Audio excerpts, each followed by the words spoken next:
I'm going to talk to you about GDPR maturity framework, but the first thing I'll say is that you're very welcome to contact me or to go to my website and you can actually download this.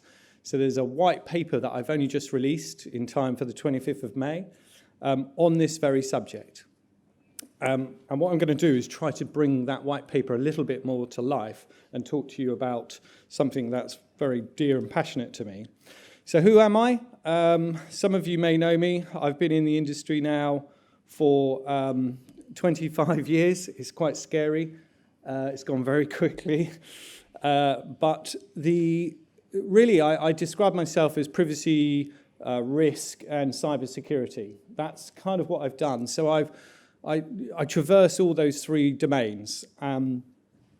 But what I've been doing more recently in the last 6 to 9 months is talking about not only GDPR maturity, but talking about something that's really passionate to me, and that's to do with culture. So it's my firm belief that actually, unless we change hearts and minds, both of the users, both of the staff that we have responsibility for, then we're going to still continue to struggle to actually be truly GDPR compliant. And so that's why I call my business Privacy Culture. It's also well known that people are the first line of our defense in our respective businesses. So if we educate and we change people and we get people to change the way they act, the way they behave, then half the battles are done. Now, I mean, I'm not just saying this. It's not just Steve Wright's kind of fanciful ideas. This is actually backed up with statistics. I understand if you look at any of the analysis on data breaches, data incidents over the last 10 to 15 years, over 70% of them are as a result of someone clicking or attaching something and sending it to the wrong recipient. So we've still got this human problem, and we're talking today about cloud, backup in the cloud. We're talking about data ethics and AI, and yet we're still not addressing the fundamental issue, which is people, us, and our customers. So what is the GDPR maturity framework? I'll give you these slides, by the way, but if you want to take photos, feel free. It's really made up of these 5 components. So all I've done is I've illustrated it into the dark blue, and I've tried to color code it to make it a little bit more helpful. So you've got accountability, data subject rights, security, culture training, and demonstrating compliance. And the 3 pillars there in those grey and dark colors, to me, is really, really crucial. But they're all underpinned by risk. And that's why my opening gambit was when I graduated 25 years ago, I started off as an underwriter, and it really was interesting. I didn't plan to go into technology or into data, but it's just the way things happen. But what it did do is it really helped me to understand that the risk-benefit balance is in everything we do, and especially prevalent in GDPR, but also in other frameworks and cybersecurity, compliance. Risk is at the heart of that. It's the one common denominator that we all have in common around how do we protect the data. So you can see there that at the top of this, the accountability. And I've been to loads of presentations on what is accountability, what drives accountability, how do you measure accountability. And in my experience, I've tested it out with a load of DPOs, a load of CISOs, and a load of lawyers. And in my experience, it's made up of those 3 components. It's kind of assurance, it's having the governance and the structure in place to make sure that people are accountable and they feel accountable. That's even down to job roles and specifications. And then it's the policies, the standards, and the communication, and the way that we, tell our customers or our employees about their responsibilities, whether that's via the cookie notice or privacy notice, etc. That's all about accountability. So I think it's a collective of those 3 components, but as I said, underpinned by risk. And you can only do that if you understand where your data is. And I think one of the earlier I've been here all morning, but one of the earlier presenters was talking about data mapping, data inventory, and he was explaining that even now he's going into organizations and asking them, but where is your data? Where is it all? And not everyone can explain that. And that's pretty fundamental, you know, to the who, what, why, where, when. Those kind of those principles of knowing where your data is, why you've got it, what the legal basis for it, how long you're going to hold on to it, who's got access to it. That's kind of fundamental to GDPR and to cybersecurity, and therefore you really need to know where that is. And the problem with that is, here we are a year after GDPR went live. The problem with that is that it's a massive undertaking to keep that up to date. I support some businesses, and as you know, I advise at the Bank of England at the moment. But the most fascinating that I found in all of those is I volunteer to look after a couple of schools in my local area. And what they do with data and the way they think about data is entirely different. It's very, very different from what we're used to in corporate life. But the same principles apply. The same accountability has to be there. The same governance has to be there. It doesn't matter that it's a local school. It's got some quite sensitive information, actually, but not the quantity, not the size of the data. But the same principles are still there. And then how you keep that data up to date is really, really hard, especially in a school where staff, budget, resources is always at the forefront of their mind, and data is probably way down there. The other area is about the rights. What do we, you know, what are those rights? How can we protect the rights of an individual? The key pillar in the middle there is security. And I'd say in the sort of 15 odd years that I was practicing security, God, it sounds like witchcraft, doesn't it? No, the key areas that I was practicing in that space. There was some things that I learned which were quite fundamental, and one of them was really simple, and that was just about really good access control. I mean, you know, I remember, well, you all look very young, but I've got glasses on, so. But I remember Y2K, and I was working on a McAfee e-policy orchestrator, rolling out antivirus to 35,000 users. Those were the good old days, you know, when it was quite straightforward. But the biggest problem that we had with that rollout back in '98 was just identifying people and making sure it's accurate. And then suddenly we had, you know, somewhere like 3,000 laptops stored in cupboards where people were coming and going and leaving. And just tracking that was an absolute nightmare. So that's physical. Now imagine that on the virtual data side. It's a big task. And the legacy, in fact, at the bank down the road, the legacy data goes back a long time. So applying the principles of erasure are mind-boggling. And the other thing that I learnt in that was that you're only as good as your last breach, your last incident. So I found that even the basics, the fundamental practicing of breach notification, testing that, doing the dry runs, was not always evident, especially when you went, you know, you've got people in the board level, and they all understand. Oh yes, we've got procedures. I phone a friend if this happens.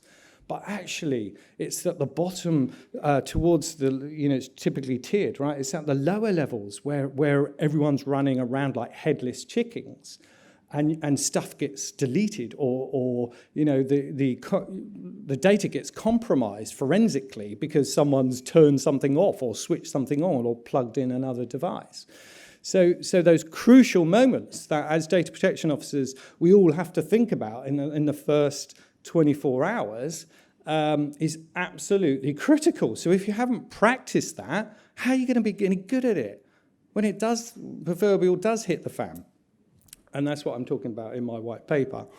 So, and then finally, the third part is this sort of demonstrating. And this is the bit which now the ICO have been sort of putting out to tender, if you like, that they want to start this certification process. So they want organisations to approach them, so you know what's coming next. That means we're all going to be...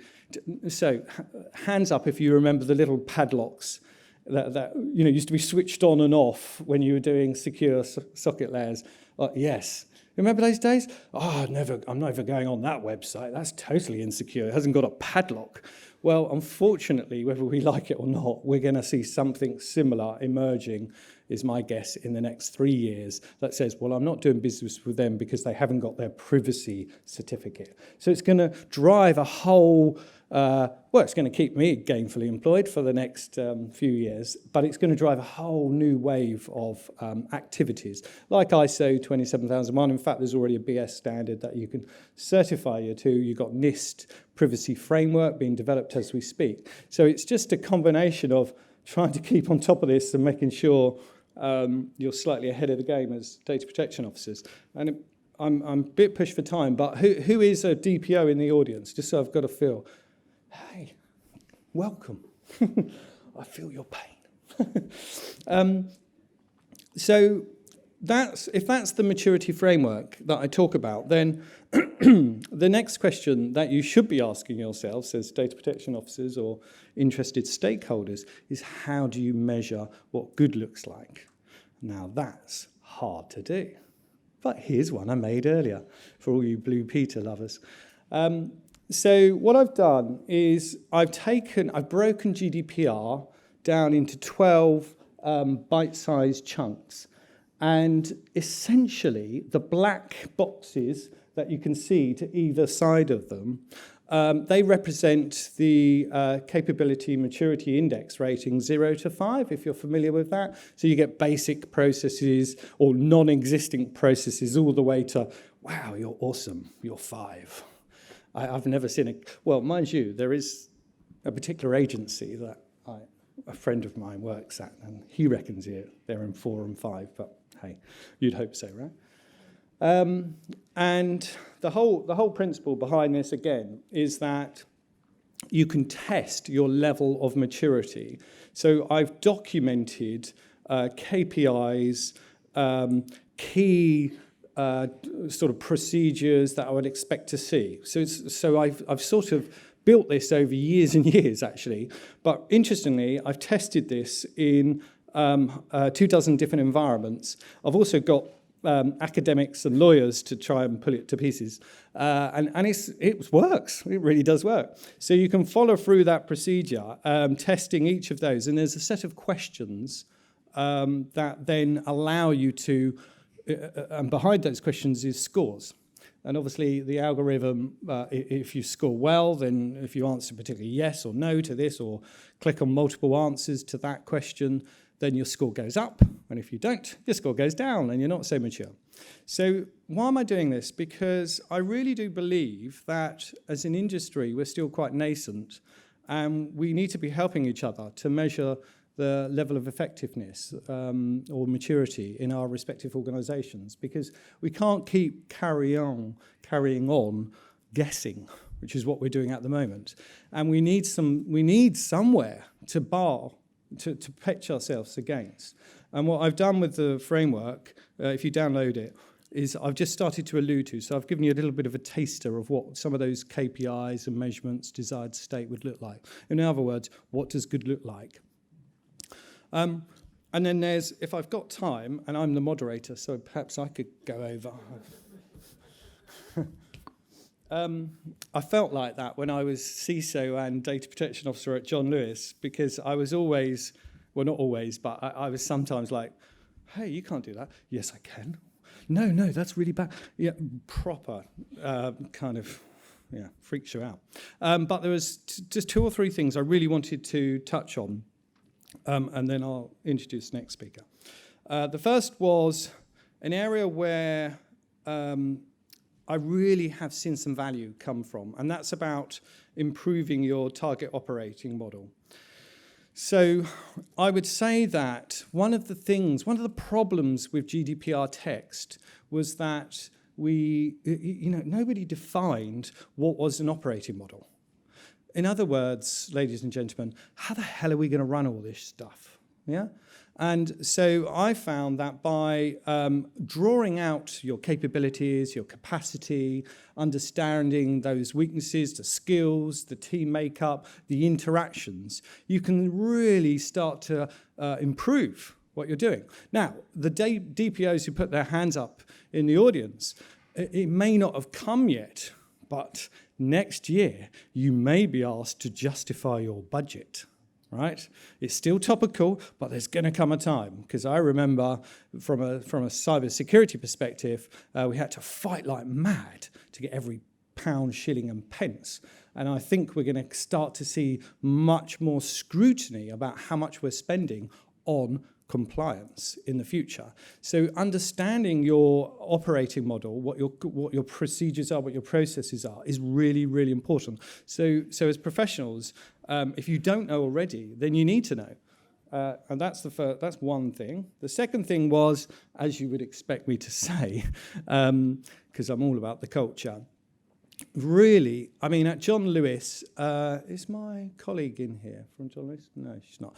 But we spent up to $500,000 training people in the run-up to GDPR, because we really did believe that that was the only way to do it. Now, that was quite, there's a lot of money, and there's no way most organisations will be able to spend that sort of money. But I think if you get that right, it's really important. And then the third and final kind of point, I suppose, that I want you to get across was, again, about this demonstrating compliance. So if you haven't done this already, I'm not going to ask you to put your hands up, because it's slightly embarrassing, but you should be able to, in theory, have almost a contractual agreement with your data owners.